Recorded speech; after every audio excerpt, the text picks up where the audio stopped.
Hey YouTube, what's going on?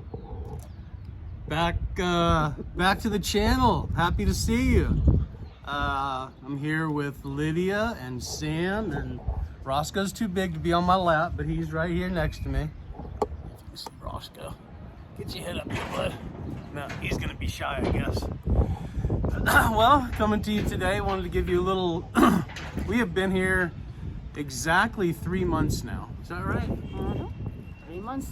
Yeah, we've been here exactly 3 months. We've got our visa extension, so we're good for another 3 months here. Told you a long time ago that we're going to kind of grade the places where we are and kind of keep updating that. And before, Lydia had given Xela a 10 out of 10, which I don't know if I'd ever give any place a 10 out of 10, but so honey, you wanted to say, what's the score now? 1 to 10? 10. 10. Okay, so Xela is still getting a 10.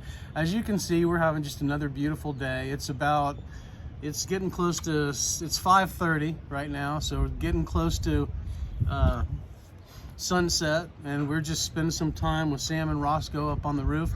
Thought we'd give you some thoughts on 3 months. So 3 months in. First, I wanted to just say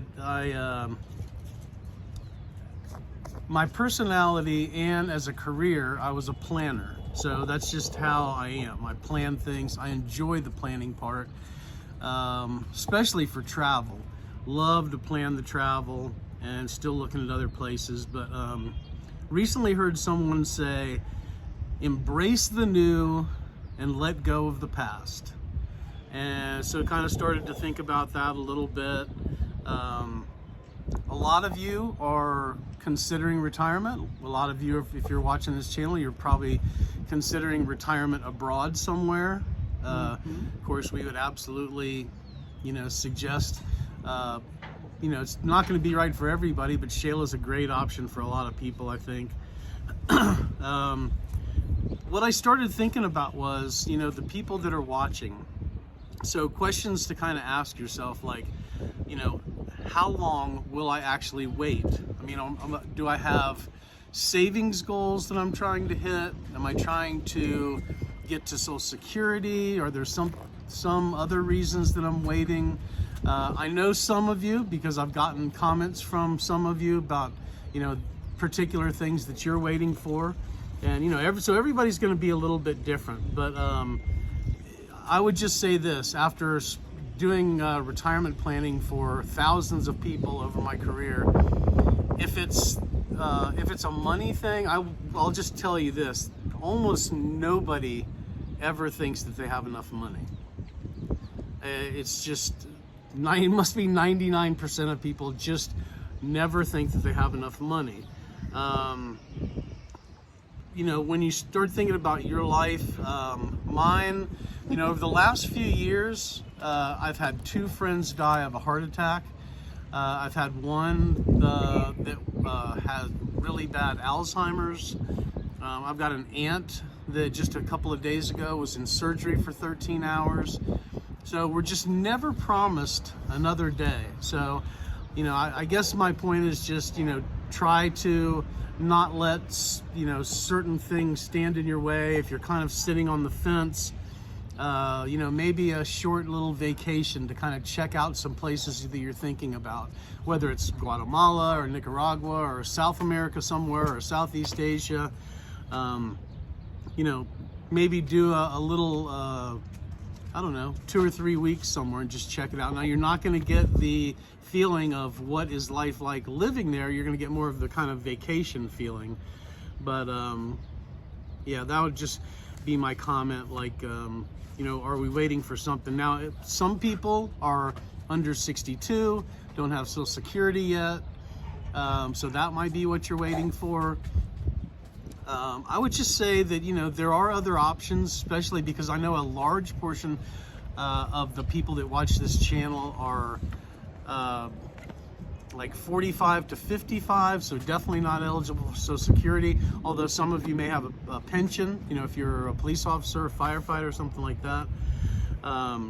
But there are other options online, whether it's teaching English or doing something like that. So if you really want to move, there are ways around it. I mean, there are ways that you can to get where you're going. This is another thing that I don't watch a lot of U.S. news. I mean, it really puts me in a bad mood, so I really try to stay away from it. But the inflation numbers are just terrible. And of course, I hear from my daughter Christina all the time talking about how expensive things are getting, and she said, "Dad, it's just unbelievable. I mean, the cost of like a place to rent an apartment or food, everything." I don't know what the exact number is, but on a lot of stuff, it seems like over the last 3 years, it's up about 20%. I mean, I think that might be a pretty good guess as to like how much are things costing. So it may be 20% more than they were just a few years ago. When you start crunching the numbers and you're looking at like cost of living in the US, so let's just say cost of living's gone up 20%. Then when you start looking at cost of living abroad, now the inflation number here in Guatemala is under 4%. 3 point something, it depends on what website that you look at. But so let's say, for example, I'm a single guy, I'm living here, and it costs me $1,000 a month to live here. If inflation here in Xela is about 3.5%, then next year it's going to cost me $1,035. Again, remembering the average Social Security check that they send out is right, I don't have the exact number, but it's right around $1,900. Now, the cost of living adjustment on Social Security this year was 3.2%. So 3.2 of 1,900 is about $60. So if my cost of living here in Xela, for example, is going to go up $35, but I got a $60 raise, then my cost of living went down. I'm going to have more money next year, and the cost of living didn't go up as high. So anyway, just kind of some things to think about. Like, I mean, they always talk about in the news, like, oh, well, inflation's everywhere, inflation's worldwide. Well, if you've got a pension check, if you've got a Social Security check, if you've got savings that you're withdrawing out of, a 3.5%, 4% inflation rate somewhere else, when you're going to end up with a bigger cost of living adjustment on your Social Security, means that you're going to have more money next year, not less money. Lydia and I were trying to think of the pros and cons of living here in Xela, and I was going to do one video just on pros and cons after 3 months. We can't come up with any cons. I mean, the weather's perfect, people are friendly, cost of living's low. It's really, so the only thing that really I could come up with was that you are in Central America and things look different. It's not going to look exactly the same as if you're walking around in Naples, Florida. So it looks a little different, but and you're going to see some street dogs and things like that. Anyway, big shout out to everybody in Xela. We love it here. We are going to keep traveling, but we'll be here for at least a year. Did want to mention 75% of you that are watching are not subscribed. Only 24 point something percent of the people watching are subscribed. Please take just a minute and hit that subscribe button. It really does help us out with YouTube. Also wanted to remind you again, Lydia has started her Spanish channel.